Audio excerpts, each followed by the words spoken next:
Hi, it's BarbaraMichelle, and I'm back with another scrapbook page process video. I'll be using a sketch this week that I showed at the beginning of the video. It's from Sketches in Time, and it's by Rochelle Spears. I found it on Pinterest.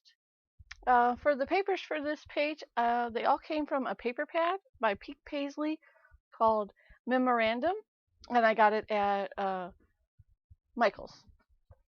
So first I just trimmed this gridded paper because I trimmed off about an inch on either side or a half an inch on either side so that I could put this floral paper behind it and it'll peek around. And then I inked up the edges of both the gridded paper and the floral paper, and then I cut out the middle of that floral paper because I want to use that paper again on the layout a little bit later.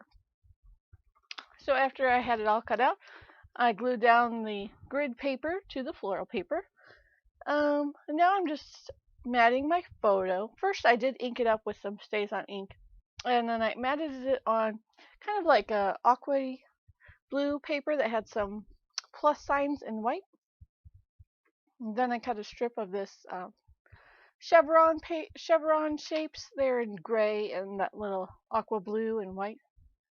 I'm just kind of following the sketch. I do follow this sketch pretty closely in this particular layout. So I used that chevron paper to help me measure out the camera paper there. And then I lined it up so that I could cut and that the full camera would show, so I wasn't cutting off like a half a camera and putting it on the page.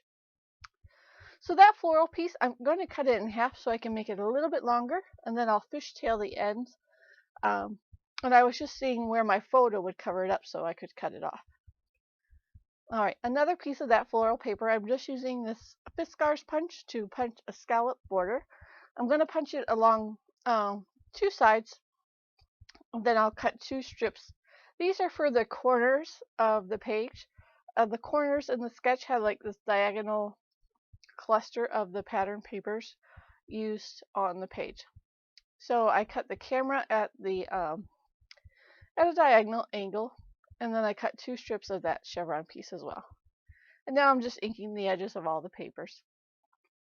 So I'm going to glue down the papers to the page.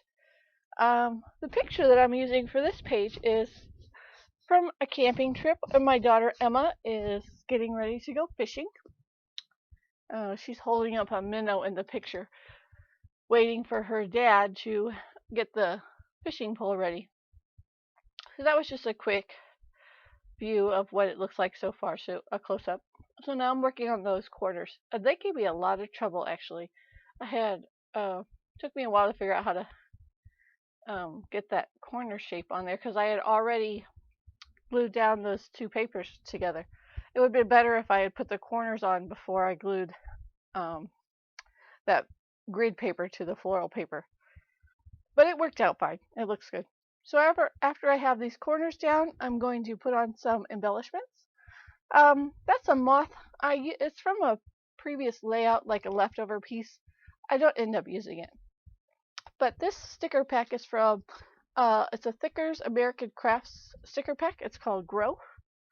And I used a little deer and the two roses. The deer's going to go back there. I was really happy to be able to use that deer. And it worked perfectly because it's a camping photo, so it goes really well with that whole thing.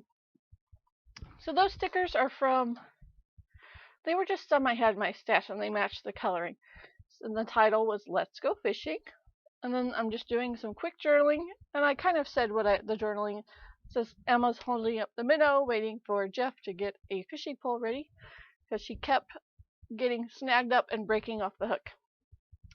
I wish I had put the journaling a little bit more wider, because I don't really like that, but I am going to add some stamping later, right after this. So this is a close-up, and then after that I add the stamping, and I'll give you one more quick close-up. But that's the end of my layout. Thank you so much for watching. I hope you've enjoyed this video. Please like and subscribe below if you'd like to see more.